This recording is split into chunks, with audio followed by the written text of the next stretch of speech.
ሰሩና ህዝቡን ሲያዩት ጌታን ማመን ጀመረ። ይሄ ጌታ ደግሞ በሰማይ ያለ ነው። ስለዚህ የእነሱ ቢዝነስ ሊቋረጥባቸው ሆነ።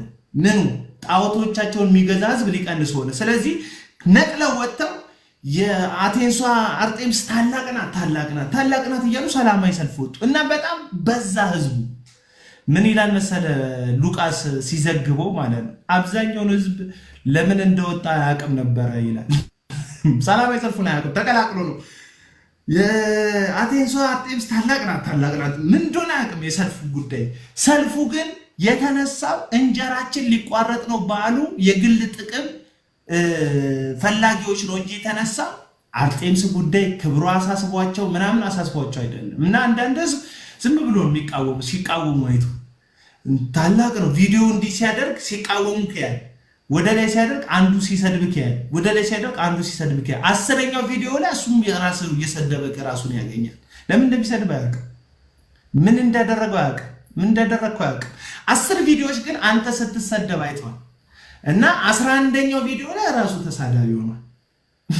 ለምንድን ነው ግን ምጠላኝ? ለምንድን ነው ግን ሰደይ ብትል አያውቀው ጌታን ነው። ምን አብዛኛው ለምን እንደሚጠላኝ አያውቀው። አብዛኛው ሰው ምንም አረጋው አይደለም፣ ፐርሰናል አታክ አላረኩትም፣ ሰውን ስናገር አላየን።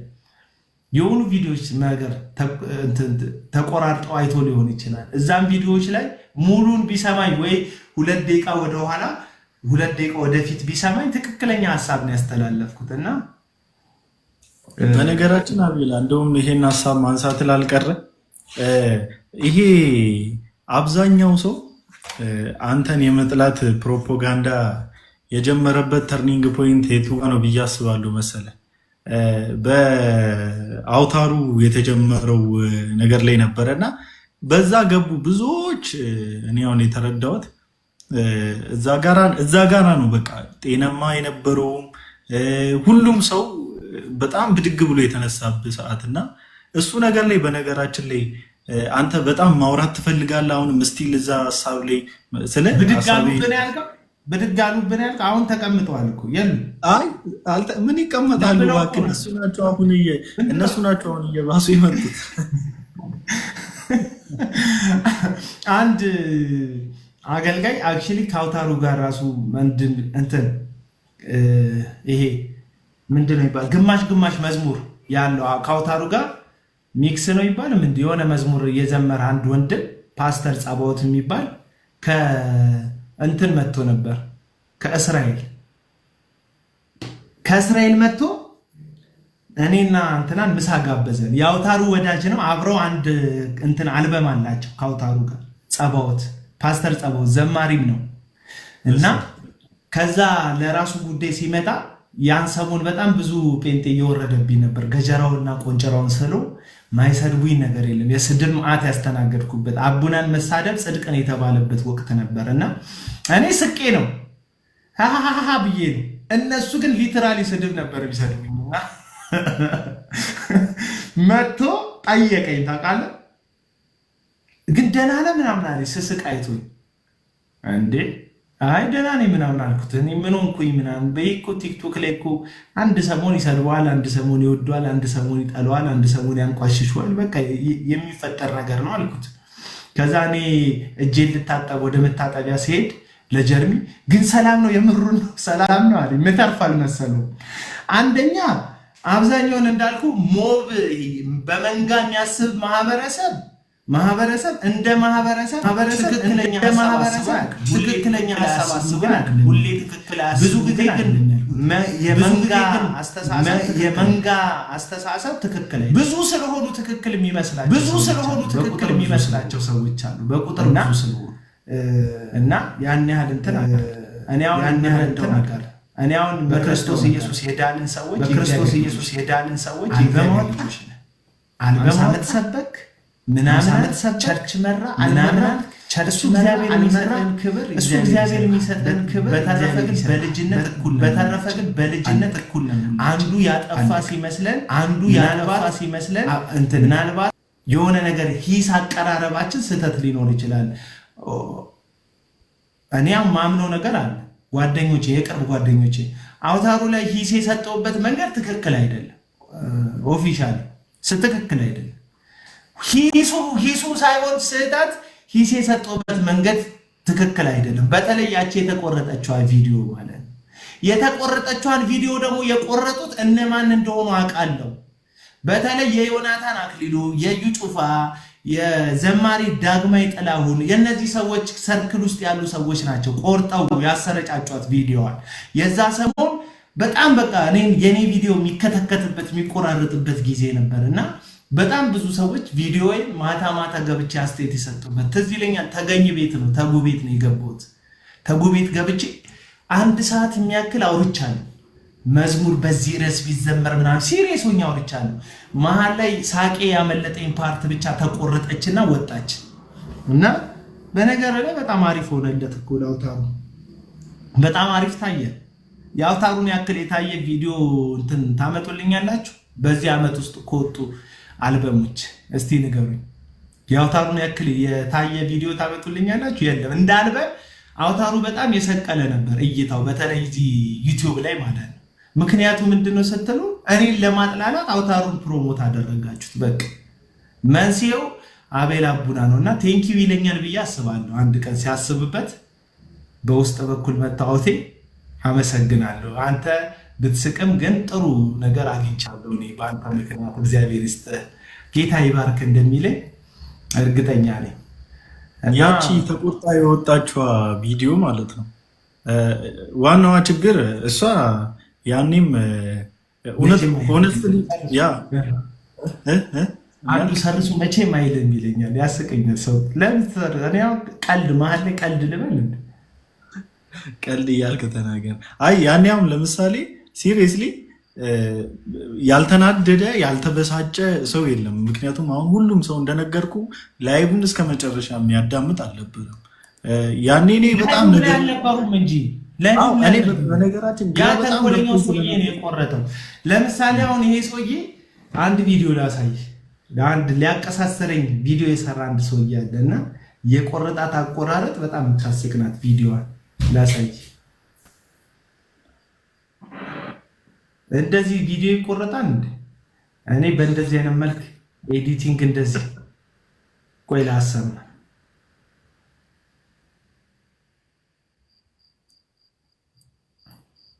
ቆይ የተላከልኝ ቪዲዮ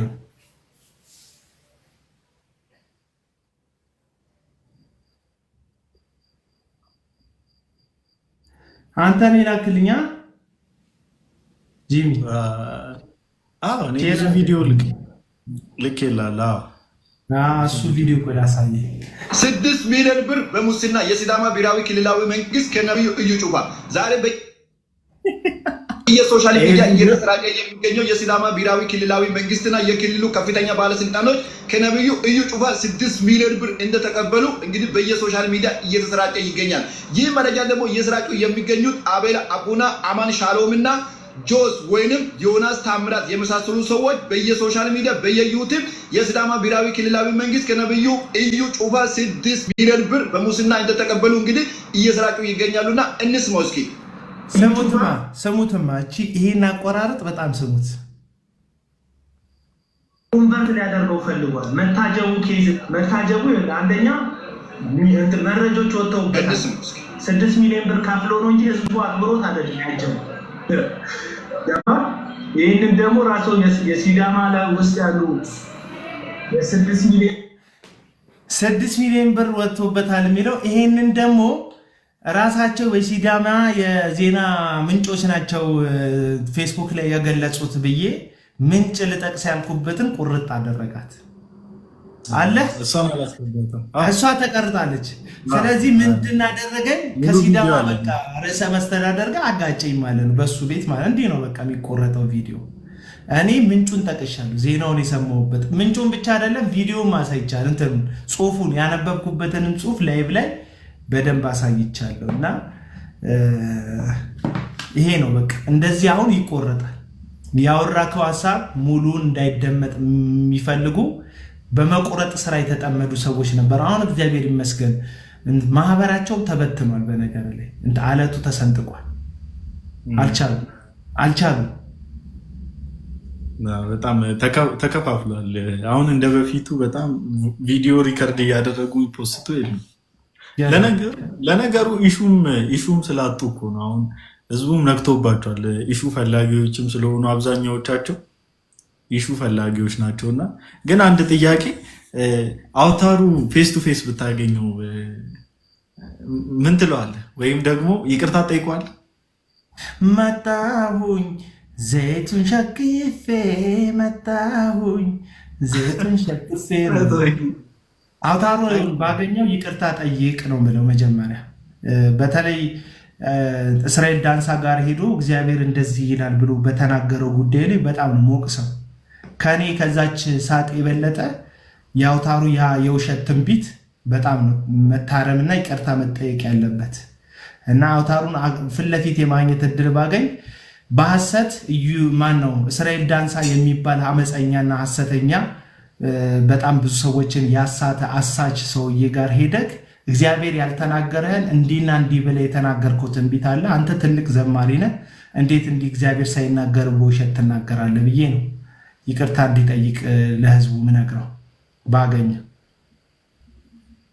እንጂ አንተ ያቺ በተቆረጠችው ቪዲዮ ምክንያት ይቅርታ ሙሉን ስማው ነው የምለው እንጂ እሱም ደስ የሚለው ምንም መልስ አልሰጠም በዚህ ነገር ዙሪያ። ዝምታ እኮ በጣም የጠቢብ ሰዎች እኮ መንገድ ነው። ዝምታ በጣም ነው ያደነኩት በነገር ላይ ዝም ስላለ ማለት ነው። ሲመልሱ አይታማ እንደ ጩፋ ይባርቅባቸዋል መልስ ሲሰጡ።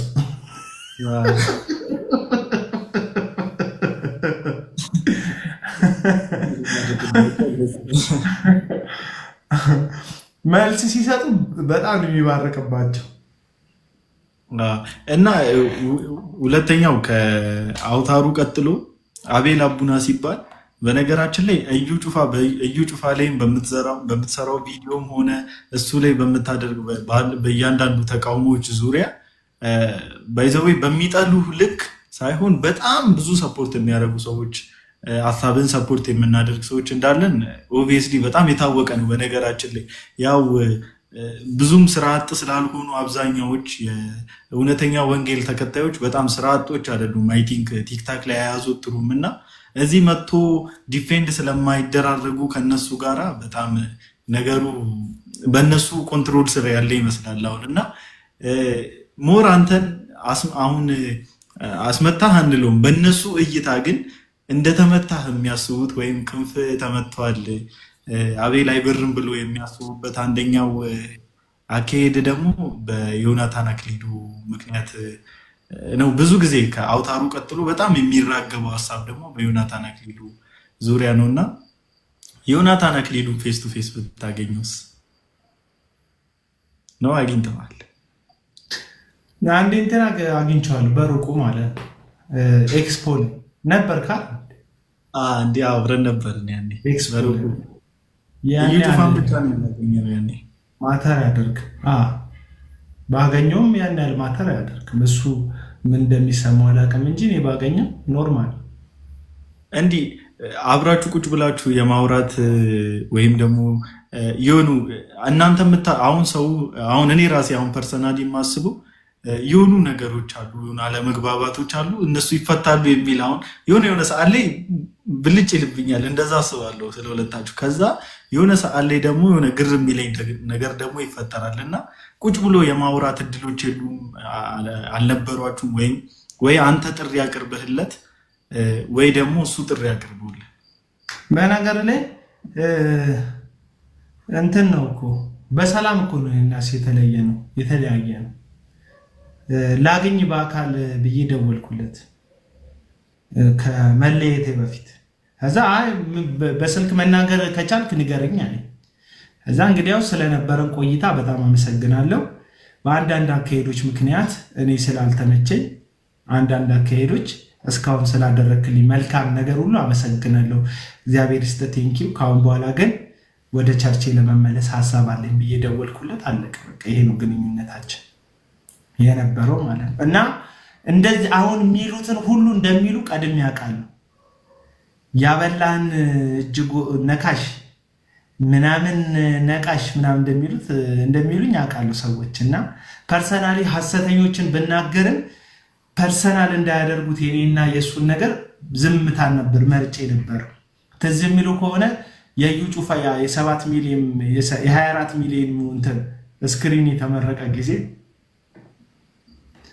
ስለ ዩ ጩፋ ስክሪን ስናገር ከታች ሙሉ ኮመንቱ ዮናታንም እኮ ነበር በዛ ይላሉ። እኔ የዛን ጊዜ 3 ወር ከዮናታን ቸርች ወጥቻለሁ። ስለ ዮናታን ግን ምንም አላወራሁም። ምክንያቱም ፐርሰናል እንደሚያደርጉት አውቃለሁ። የኔን እሱን ነገር አሁን እንደሚያደርጉት ማለት ነው ቀድሜ አውቃለሁ። እና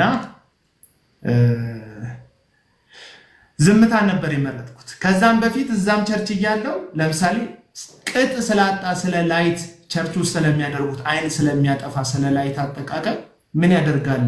በተለይ አንዳንድ ዓለማውያን ሰዎች ወደ ቸርች ሲመጡ ከናይት ክለብ ወደ ናይት ክለብ እንደመጡ እንዲሰማቸው የሚያደርግ እንደዚህ ያለ ላይት ምን ያደርግልናል? እና ከወንጌል አንጻር ሰዎች ወንጌል እንዳይቀበሉ አያደርግም ወይ ብዬ ቻሌንጅ ሳደርግ እናንተም ቸርች አለ አይደል እንዴ ይሉኛል። እኔ በጊዜው የኛ ቸርቹ ላይት አይኔን አጥፍቶልኝ ነው ቪዲዮን የመስራት ሐሳብ ያመጣሁት። እየተናገርኩ ያለሁት ለራሴም ቸርች እኔ ለነበርኩበትም አጥቢያ ለሁሉም እንደዛ ለሚያደርጉትም ነው ይህን ብናስተካክል የሚል ሐሳብ። ግን ሁልጊዜ ቅጥ ስላጣ አደናነስ ሳወራ ዮናታን የባህል ዳንስ ይደንስ የለ እንዲ ይሉኛል። መጥተው ራሳቸው ቤንቶቹ ናቸው እንደዛ የሚሉኝ ኮመንት ላይ። ሁልጊዜ ቻሌንጅ የሚያደርጉኝ እውነቴን በእውነት ሳይሆን ቻሌንጅ የሚያደርጉት በዮናታን በኩል ነው። ገባ? የዛም ጊዜ ስለ እዩ ጩፋ ስክሪን ሳወራ መጥተው ዮናታንም እኮ ነበር አሉ። ትዝ የሚል ከሆነ አንድ ቪዲዮ ነበር ቫይራል የወጣ ትዝ ይላል። ዮናታን ራሱ በእግዚአብሔር ቃል ይመዘናል እንጂ ዮናታን የእውነት መለኪያ አይደለም።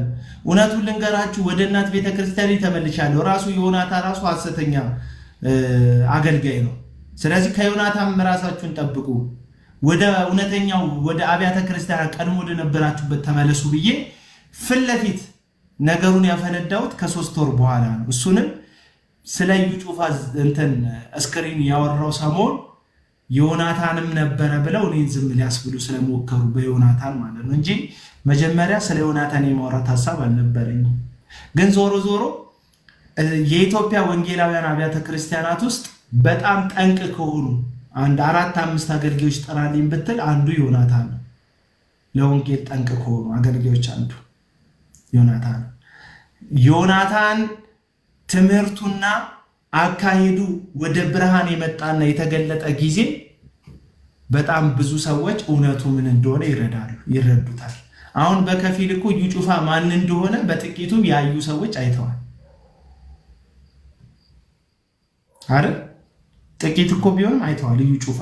እንደውም አንዳንድ ሰዎች እንኳን ደስ አለ ብለው መጡ እኮ ልክ ሎተሪ ቆርጬ ዕጣ እንደደረሰኝ አይነት ማለት ነው። እኔ እንኳን ደስ አለ አልከኝ አላልከኝ እዩ ጩፋ ሐሰተኛ መሆኑን ቀድሜ ነግሬያለሁ። የዛሬ 1 ዓመት የሰራሁትን ቪዲዮ ልጋብዛችሁ። ፌስቡክ ላይ ስዘዋወር ያገኘሁት ልጋብዛችሁ።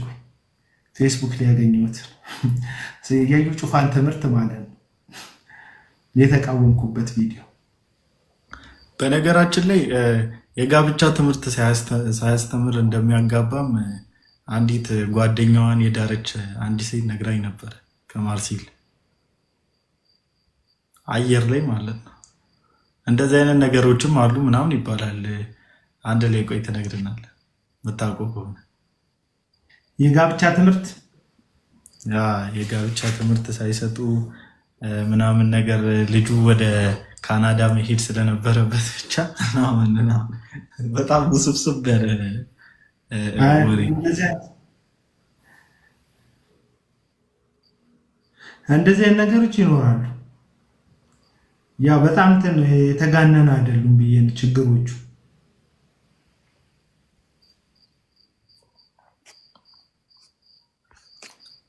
ቪዲዮን ካገኘው እንትን እልሃለሁ።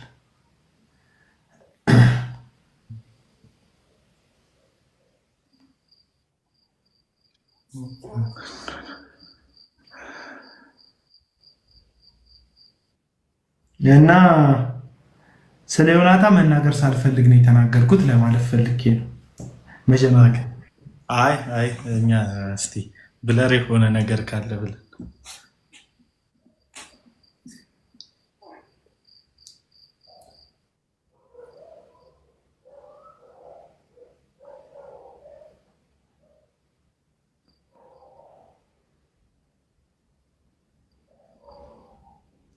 መቀጠል እንችላለን።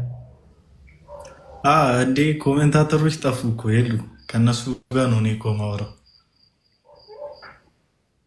እሺ የኔን ጥያቄ ጠይቅልኝ። ለምንድን ነው መናፈስ ሲፈልግ ይሄንን ነው አሁን ይሄ አመት የሞላው ቪዲዮ ስለ እዩ ጩፋ የሰራሁት ዘንድሮ አይደለም።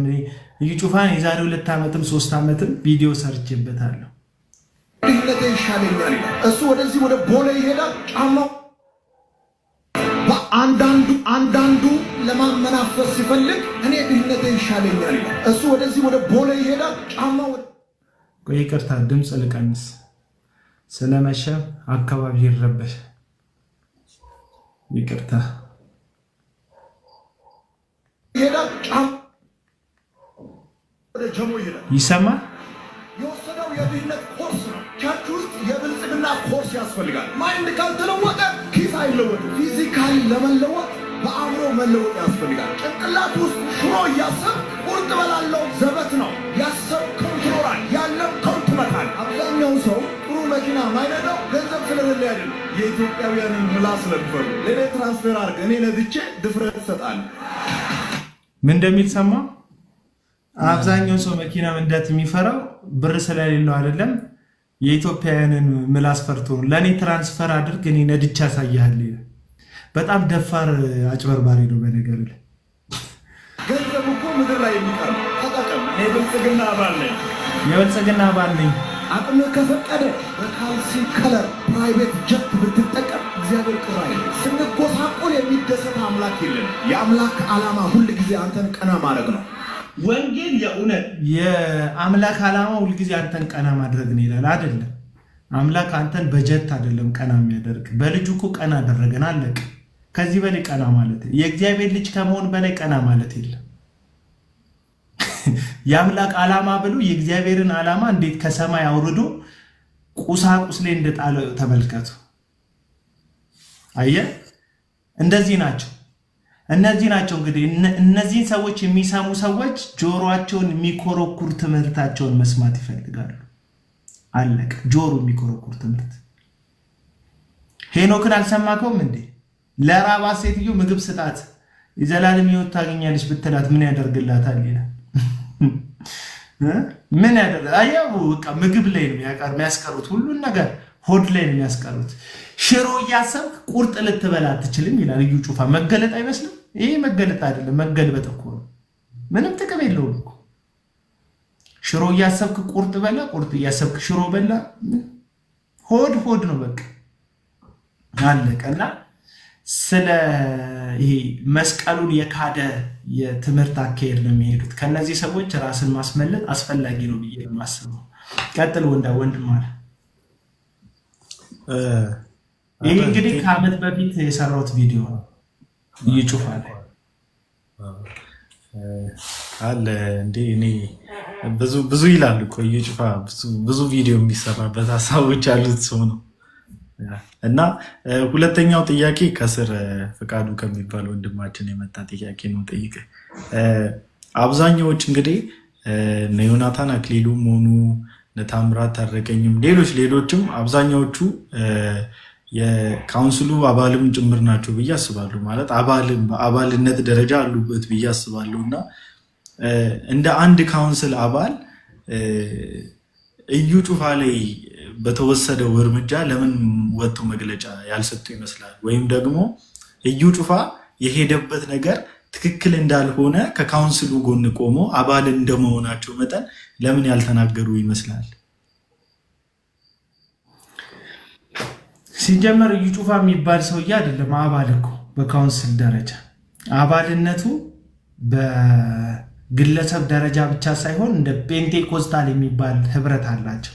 በዛ ህብረት ስር ነው አባልነቱ። እዚህ አሁን ካውንስል ሲባል ካውንስሉ ፔንቴኮስታል የሚባል ህብረት አባል አለው። ፓስተር እሸቱ የሚባሉ ሰው የሚመሩት ማለት ነው። ከዛ በኋላ ደግሞ የወንጌላውያን አማኞች ህብረት አብያተ ክርስቲያናት የሚባል ደግሞ እነ ጻድቁ የሚመሩት ህብረት አለ።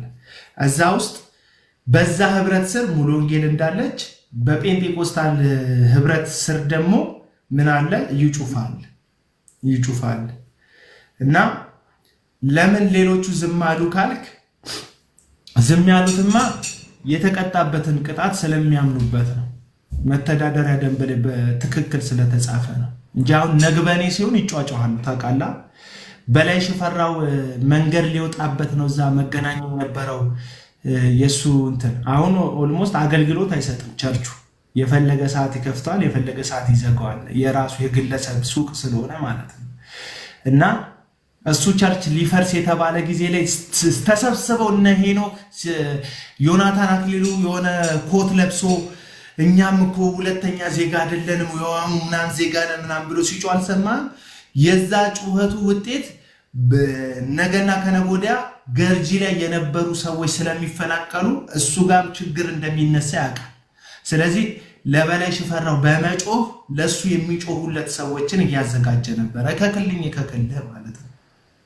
ገባ? ከወራቶች በኋላ ገርጂ አካባቢ ላይ ጩኸት ተነስቶ ነበር። የድሃ ቤት ፈረሰ ምናምን የሚል ቀውጥ ተነስቶ ነበር።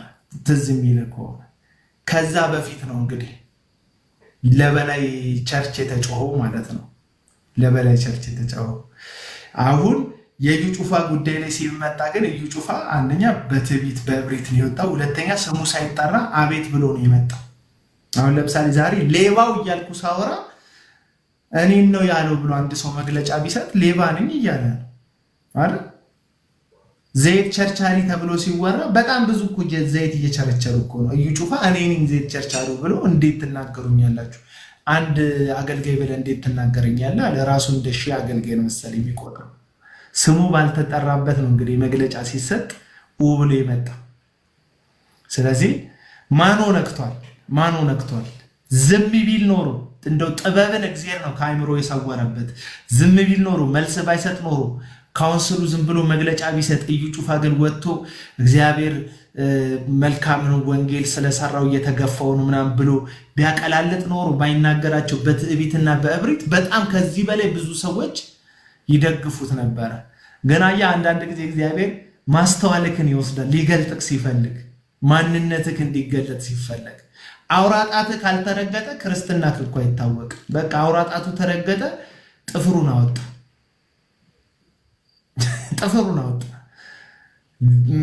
ጳውሎስ ቪቪአይፒ ነው ሁላ አለ። ጳውሎስ ታጅቧል አለ። የታሰረ ሰውዬ ታጅቧል ይላል። ህይወቱን እንዳያጠፉት ነፍሱን እንዳይነጥቁት የታጀበ ሰውዬ እንትን ይላል። ለማንኛውም አሁን ቀጥሎ እናያለን። እስቲ ካውንስሉ የሚወስደውን ተመሳሳይ እርምጃ ካለ ማለት ነው። ጂሚ ያለ አሎ እየሰማሁ ነው። እሺ ቀጣይ ላይ የምጠይቅ ጥያቄ ደግሞ በነገራችን በጣም ሀምብል የሆኑ ሰዎች እዚህ ቆንጆ ጥያቄ እየጠየቁ ነው እና እምቢ ስለማትለኝ ነው እኔም መጠይቅና መልካም ወጣት ላይ የእግዚአብሔር ቃል ይማራሉ ብለህ ታስባለህ ወይ? በነበርክበትም ጊዜ አንተም ከዛ ሙሉ በሙሉ ካቋረጥክም ጊዜ አንድ ቃል አንብብላችሁ ይፈቅዳሉ? ትፈቅዳላችሁ? ወገንታት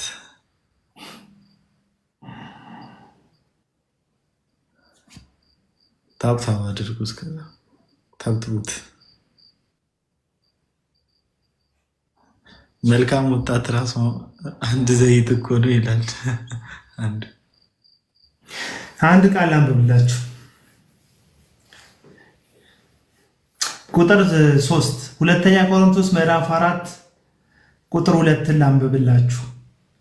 ነገር ግን የሚያሳፍረውን ስውር ነገር ጥለናል፣ በተንኮል አንመላለስም፣ የእግዚአብሔርን ቃል በውሸት አንቀላቅልም፣ እውነትን በመግለጥ ግን በእግዚአብሔር ፊት ለሰው ሕሊና ሁሉ ራሳችንን እናመሰግናለን። ይህንን ቃል ነው። የሚያሳፍረውን ስውር ነገር ጥለናል። አንደኛ ስውሩን ነገር ጥለናል። በተንኮል አንመላለስም። ይህ የጳውሎስ የአገልግሎት መስፈርቱ ነው። አንመላለስ። የእግዚአብሔርን ቃል በውሸት አንቀላቅልም። የእግዚአብሔር ቃል የተቀላቀለ ሲሆን የእግዚአብሔር ቃል አይደለም ወዳጆች። በውሸት ሲቀላቀል፣ በአመፅ ሲቀላቀል፣ በራስ ሐሳብ ሲቀላቀል፣ ለራስ ፍላጎት ሲቀላቀል የእግዚአብሔር ቃል አይደለም። ጳውሎስ የእግዚአብሔርን ቃል በውሸት አንቀላቀልም፣ እውነትን በመግለጥ በእግዚአብሔር ፊት ለሰው ሕሊና ሁሉ ራሳችንን እናመሰግናለን። ከዛስ እንደዚህ ላይ ቁጥር 5 ላይ ክርስቶስ ኢየሱስ እርሱ ጌታ እንደሆነ እንጂ ራሳችንን አንሰብክምና ስለ ኢየሱስ ራሳችንን ለእናንተ ባሪያ እናደርጋለንና። ቁጥር 5 የእግዚአብሔር ቃል ይሰበካል፣ መልካም ወጣለች፣ ግን የተቀላቀለ የእግዚአብሔር ቃል ነው። የተቀላቀለ የእግዚአብሔር ቃል ደግሞ የእግዚአብሔር ቃል አይደለም። ክርስቶስ ኢየሱስ የእግዚአብሔር እንደሆነ እንጂ አለ ጳውሎስ ሲናገር ራሳችንን ቀላቅለን አንሰብክም ማለት። ዮናታን አክሊሉ ስለ ኢየሱስ ከሚሰብከው በላይ ስለ ራሱ የሚሰብከው ነው የሚበዛው። መልካም ወጣት እኔ ጋሪ ስነዳ፣ እኔ ሽንኩርት ስፈጭ፣ እኔ ምግብ ቤት ከፍቼ፣ እኔ አስተማሪ እያለሁ፣ እኔ አርባ ምንጭ ዩኒቨርሲቲ እያለሁ፣ እኔ ገጠር እያለሁ፣ እኔ አረቄ ሰፈር ወጥቼ፣ እኔ አረቄ ሰፈር ገብቼ፣ እኔ ወያላ እያለሁ፣ እኔ ሹፌር እያለሁ፣ ሚስቴ ረዳት እያለሁ፣ እንትናን ስወልደው እከሌን እከሌ ሳደርገው የሚል ራስን መስበክና ኢየሱስን መስበክ ይለያያል። ወንጌል ንጹህ ወንጌል መስበክና ራስን ቀላቅሎ መስበክ ይለያያል። ስብከቶቹን ስሙ። ከእግዚአብሔር ቃል በላይ ራሱን እንደሚሰብካችሁ ትረዳላችሁ። እንደ ምስክርነት መቁጠር አንችልም። እነዚህ ነው ምስክርነት ሙሉ ጊዜ አይደለማ። አንድ ቦታ ላይ ልትናገር ትችላለህ። እሱም አላስፈላጊ የሚሆንበት ደረጃ አለ። አንድ ጊዜ ለምሳሌ ስለ እምነት ስታወራ እምነት አጥሮክ በህይወትክ ላይ ስለተፈጠረው አንድ ገጠመኝ ብታወራ ችግር የለም፣ ግን ቃሉ ነው መነሻ። ለምሳሌ የእግዚአብሔር ቃል አለ፣ የእግዚአብሔር ቃል አለ። ያንተን ሐሳብ ይዘህ መተህ የእግዚአብሔርን ቃል ያንተን ሐሳብ እንዲያወራልህ ማድረግና ራሱ የእግዚአብሔር ቃል ሊናገር የፈለገውን ማውራት መካከል ልዩነት አለ እና እኔ እኮ የእግዚአብሔር ቃል አይደለም ለወጠኝ ያልኩት። አንድ በጣም የምትገርም ነገር ተናገረ ዮናታን አክሊሉ። ትዝ ይላችኋል? እንደዚህ ልብስ ለብሶ በጣም እሷ ትምህርት ናት በቃ የነካች። ለዚህም ተጠያቂ እኔ ነኝ አለ፣ ለዚህም ተጠያቂ እኔ ነኝ አለ። ይህ ወንጌል እኮ አይደለም፣ ግን እኔ በቃ ገባኝ። እኔ ምክንያቱም አንድ ፓስተር ነበር ከቸርች እንደወጣ ምክንያት የሆነኝ እዛ ሙሉ ወንጌል እና ሰውየውን በቃ ጥምድ አድርጌ ይዤው እሱ ነው በቃ ለዚህ ነገር ተጠያቂ ምናምን እያልኩኝ መፍትሄ ከሱ ነበር የምፈልገው። ከዛ ለዚህም ተጠያቂ አንተ ነህ፣ ለዚህም ተጠያቂ አንተ ነህ ሲል ቁጭ ብዬ አዎ በቃ እኔ ጥፋተኛ ብዬ አመንኩኝ። ይሄ እኮ ነው ወንጌል እኮ ሰምቼ አይደለም